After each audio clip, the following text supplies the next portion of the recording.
श्री शिवाय नमस्तु भयम। दोस्तों, आप सभी लोग जानते हैं कि 11 दिसंबर 2024 यानी बुधवार को पड़ रही है मार्गशीर्ष महीने की मोक्षदा एकादशी।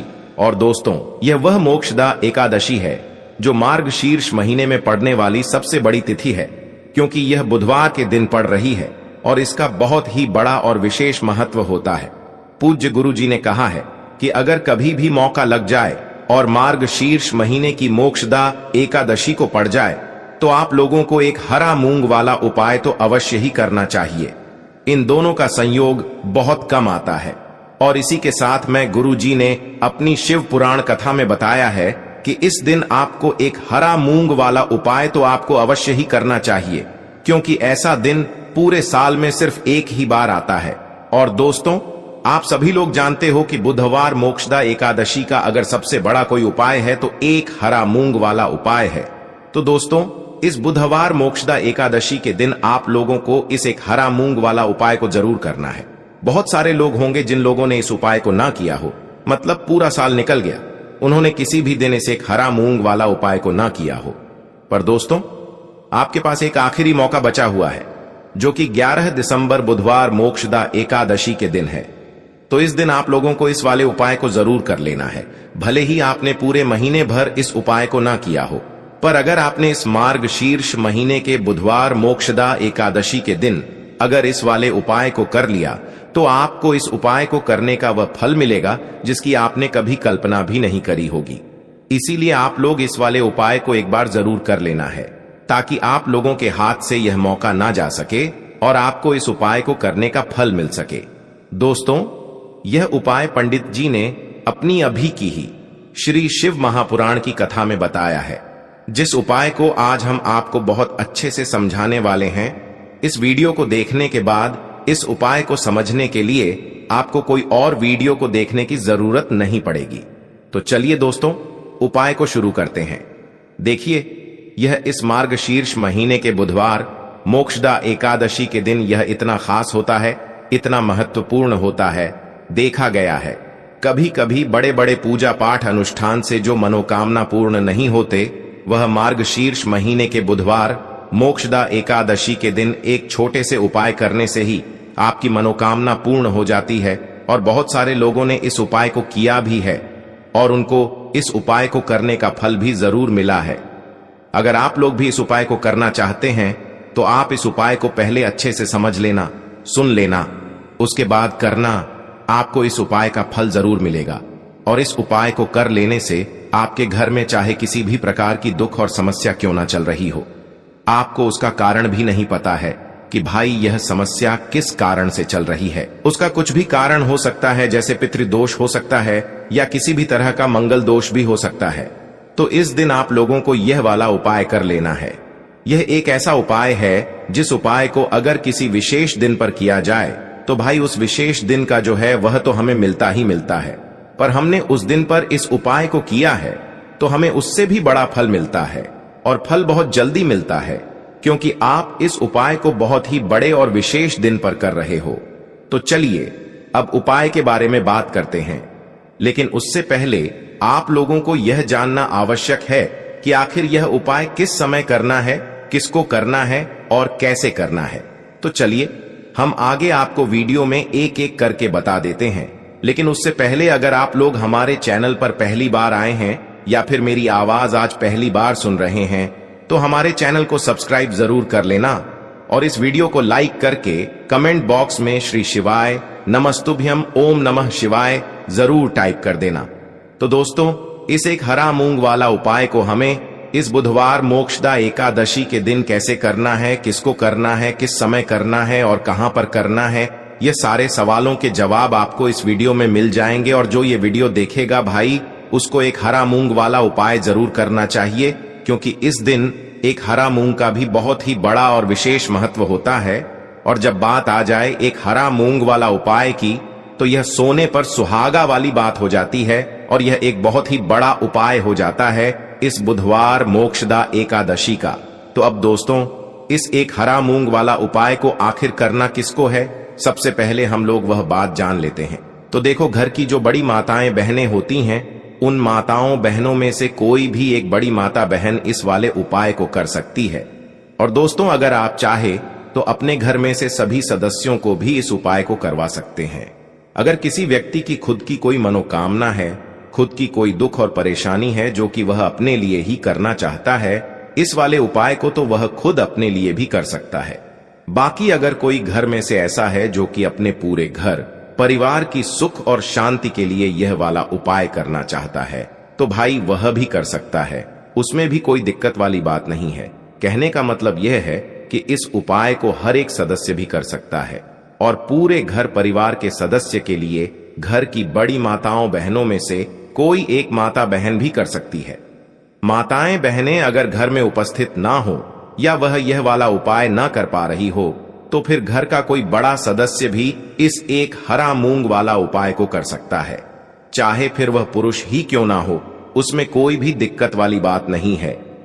अब दोस्तों, जो अगला प्रश्न निकल कर आता है वह यह आता है इस उपाय को लेकर कि आखिर इस उपाय को हमें किस समय करना है, सुबह के समय करना है कि शाम के समय करना है। तो देखो, इस वाले उपाय को आप लोग सुबह के समय भी कर सकते हो और शाम के समय प्रदोष काल में भी कर सकते हो।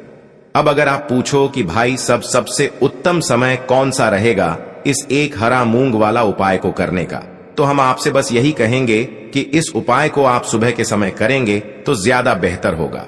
बाकी अगर प्रदोष काल शाम के समय भी करेंगे तो भी अच्छा होगा, उसमें कोई भी दिक्कत वाली बात नहीं है। तो अब दोस्तों, जो अगली सबसे बड़ी और महत्वपूर्ण बात आती है वह यह आती है कि सुबह अगर हम उपाय को करेंगे तो हमें कितने बजे से लेकर कितने बजे तक के बीच में करना है, और शाम के समय प्रदोष काल में करेंगे तो हमें कितने बजे से लेकर कितने बजे के बीच में करना है। तो देखो, सुबह जितनी जल्दी हो सके आप उपाय को करने की कोशिश करना। बाकी अगर किसी कारणवश लेट भी हो जाओ, थोड़ी देर भी हो जाए, तो 10 या 11 बजे तक भी आप उपाय कर लेना, पर 12 बजे से ज्यादा देरी ना हो, ठीक है? इस बात का ध्यान रखना। उसके बाद में दोस्तों, अगर शाम के समय प्रदोष काल की बात करें, प्रदोष काल का जो समय होता है वो शाम के 6 बजे से शुरू हो जाता है। मतलब शाम के 6 बजे से लेकर 7 बजे के बीच का जो समय होता है, यह समय प्रदोष काल का समय होता है। तो आप इस उपाय को 7 या 8 बजे के बीच में भी कर सकते हो। मतलब शाम के 6 बजे से रात 8 बजे के बीच में आप कभी भी इस वाले उपाय को कर सकते हो, उसमें कोई भी दिक्कत वाली बात नहीं है। देखिए दोस्तों, आज के इस वीडियो में वैसे तो हम 3 उपाय के बारे में बात करेंगे।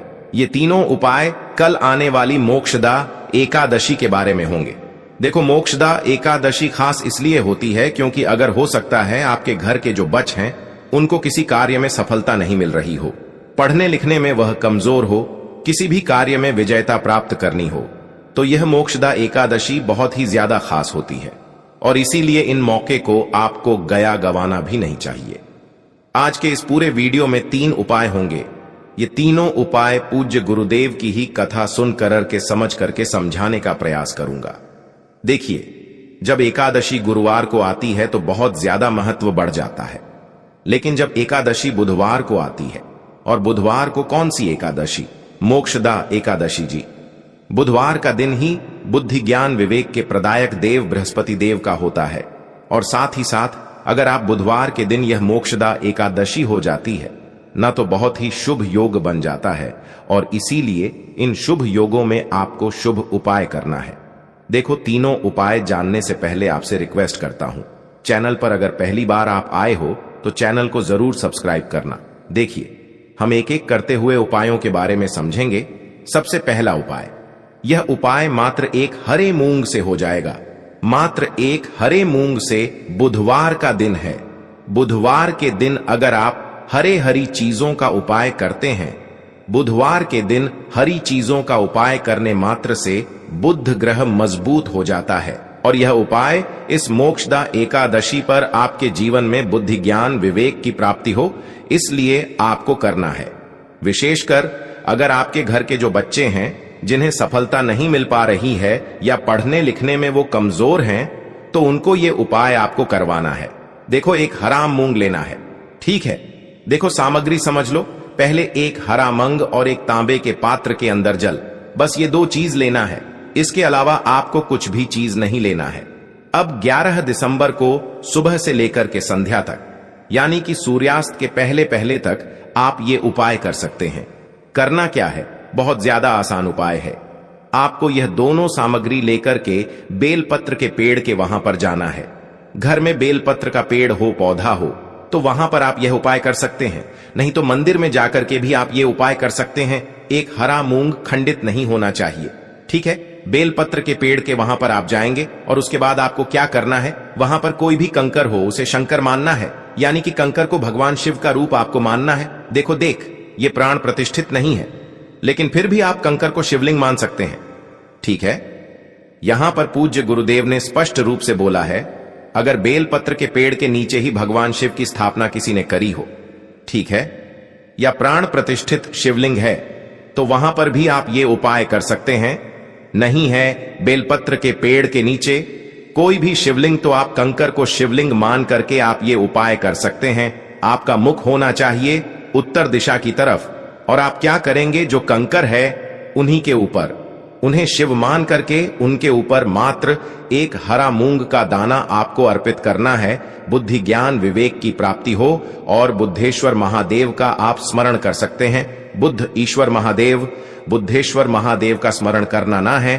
और उसके बाद आपको जो एक तांबे के पात्र के अंदर जो जल लेकर के आए हो, वह जल आपको उसी हरे मूंग के ऊपर, जो आपने कंकर को शिवलिंग माना है, उन्हीं के ऊपर आपने जो हरा मूंग रखा है, उन्हीं के ऊपर आपको पूरा एक लोटा जल श्री शिवाय नमस्तुभयम का जाप करते हुए आपको अर्पित करना है। और यह सुंदर सा प्यारा एकादशी बुधवार के दिन पड़ी है, तो यह उपाय आपको करना है।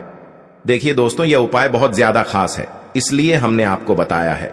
देखिए, अब हम बात करते हैं दूसरे विशेष उपाय की ओर। देखो, मोक्षदा एकादशी है और हम सभी जानते हैं कि बुधवार की एकादशी है, तो तुलसी जी का तो विशेष उपाय हमें करना ही करना चाहिए। अब यहां पर एक चीज समझना, एकादशी है तो हम तुलसी जी को स्पर्श नहीं करते हैं। एकादशी है तो तुलसी जी की जड़ में हमको जल अर्पित नहीं करना है। अब यहां पर बुधवार की एकादशी है, तो आपको यह उपाय कैसे करना है भी सफलता से जुड़ा हुआ है, विजयता से जुड़ा हुआ है। विजयता प्राप्त करने के लिए है। घर का कोई भी व्यक्ति, माताएं बहनें भी ये उपाय कर सकती है, भाई भी ये उपाय कर सकते हैं, बच्चे भी ये उपाय कर सकते हैं। बहुत सरल सा उपाय है। जरूरी नहीं है कि व्रत हो तो ही ये उपाय होंगे। व्रत करो या ना करो, ये उपाय तो आपको करना ही करना है। बहुत प्यारा सा उपाय है, समझना। एकादशी, एकादशी यानी कि भगवान विष्णु की तिथि, और भगवान विष्णु को सबसे ज्यादा प्रिय रंग कौन सा होता है, वो होता है हल्दी, यानी कि पीला रंग। पीला रंग जो है हल्दी, वो आपको उपयोग में लेनी है। मात्र एक चुटकी हल्दी आपको लेना है, साथ में एक थोड़ा सा जल लेना है, और हल्दी के अंदर आपको जल डाल देना है और पेस्ट के रूप में आपको तैयार कर लेना है, ठीक है। हल्दी ले ली। अब आपको क्या करना है, आज एकादशी के दिन, बुधवार की इस प्यारी पवित्र एकादशी के दिन, आपके घर में आंगन में जहां कहीं भी तुलसी जी है, वहां पर आपको जाना है। तुलसी जी को ना तो स्पर्श करना है, तुलसी जी में ना तो ये हल्दी आपको अर्पित करना है। तो अब आप क्या करोगे, इस मोक्षदा एकादशी पर जीवन में विजयता प्राप्त हो सके तो अचीठी उंगली के पास वाली जो उंगली है, जिसे हम अनामिका उंगली कहते हैं, अनामिका उंगली से स्वास्तिक का निर्माण करना है। कहां पर करोगे, अगर गमला है तो गमले के ऊपर कर देना, ठीक है। गमला नहीं है तो तुलसी जी के पास में कहीं पर भी आपको आसपास में स्वच्छ स्थान पर आपको यह हल्दी का स्वास्तिक बनाना है। जो भी व्यक्ति इस प्रकार से मोक्षदा एकादशी पर हल्दी का स्वास्तिक बनाता है, उसके घर में बरकत भी होती है, साथ ही साथ घर में आ रही विपदा कष्ट भी दूर होते हैं। और हो सकता है कि अगर आपके घर में विजेता प्राप्त नहीं हो रही है किसी को, तो वह व्यक्ति भी विजय हो जाएगा। यह भी बहुत प्यारा सा उपाय है और सरल सा उपाय है। और यह उपाय तो आप सुबह से लेकर के रात्रि तक, जब आपकी इच्छा हो तब तक आप ये उपाय कर सकते हैं, ठीक है। ये हो गया दूसरा उपाय। अब हम बात करेंगे अंतिम उपाय की, जो कि होगा तीसरा उपाय, जो कि आपके जीवन के अंधकार को दूर करेगा। देखिए दोस्तों, कैसे करना है समझना। आपको क्या करना है, तुलसी जी आपके घर में जहां कहीं भी तुलसी जी है ना, तुलसी जी की या तो मिट्टी ले लो, या तो आप तुलसी जी का दल ले लो, यानी कि तुलसी जी का पत्ता ले लो। अगर पुराना पत्ता है तो पुराना पत्ता उपयोग में ले सकते हो, गिरा हुआ पत्ता है तो गिरा हुआ पत्ता उपयोग में ले सकते हो, लेकिन तुलसी जी का पत्ता आज के दिन आप तोड़ नहीं सकते हो। ठीक है, एक पत्ता तुलसी जी का आपको ले लेना है।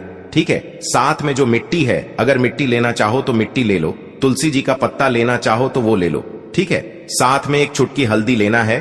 तांबे का पात्र लें, तांबे के पात्र के अंदर जल भरें, जल के अंदर एक चुटकी हल्दी डालें। एक चुटकी हल्दी डालने के बाद थोड़ी सी मिट्टी डालें। मिट्टी नहीं है तो आप तुलसी जी का पत्ता है तो तुलसी जी का पत्ता भी आप डाल सकते हैं।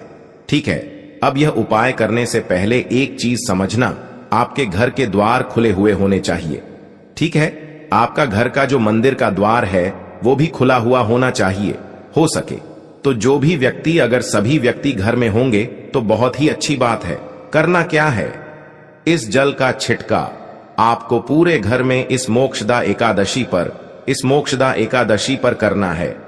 मोक्षदा एकादशी पर ओम नमो भगवते वासुदेवाय का जाप करते हुए आपको जल का छिटका करना है। जल पूरे घर में मुख्य द्वार से लेकर के घर की तिजोरी तक, घर में जो भगवान विष्णु का मंदिर है, घर में जो मंदिर है वहां पर बस भगवान शिव के ऊपर हल्दी वाला जल आपको अर्पित नहीं करना है। ठीक है, उनके फोटो के ऊपर भी इसका छिटका नहीं जाना चाहिए। बाकी पूरे घर में इसका छिटका करने के बाद घर के जितने भी लोग हैं उनके ऊपर भी ओम नमो भगवते वासुदेवाय का जाप करते हुए उनके ऊपर भी छिटका करना। और यह उपाय करने से उनके अगर जीवन में अभागी होगा, दुर्भाग्य होगा तो वो निश्चित तौर पर दूर हो जाएगा। तो ये उपाय भी आप कर सकते हैं। तो दोस्तों, यह थे पूज्य गुरु जी द्वारा बताए गए कुछ बहुत ही खास उपाय। अगर आपको जानकारी अच्छी लगी हो तो वीडियो लाइक करिएगा। मिलते हैं फिर एक नए वीडियो के साथ। श्री शिवाय नमस्तुभयम।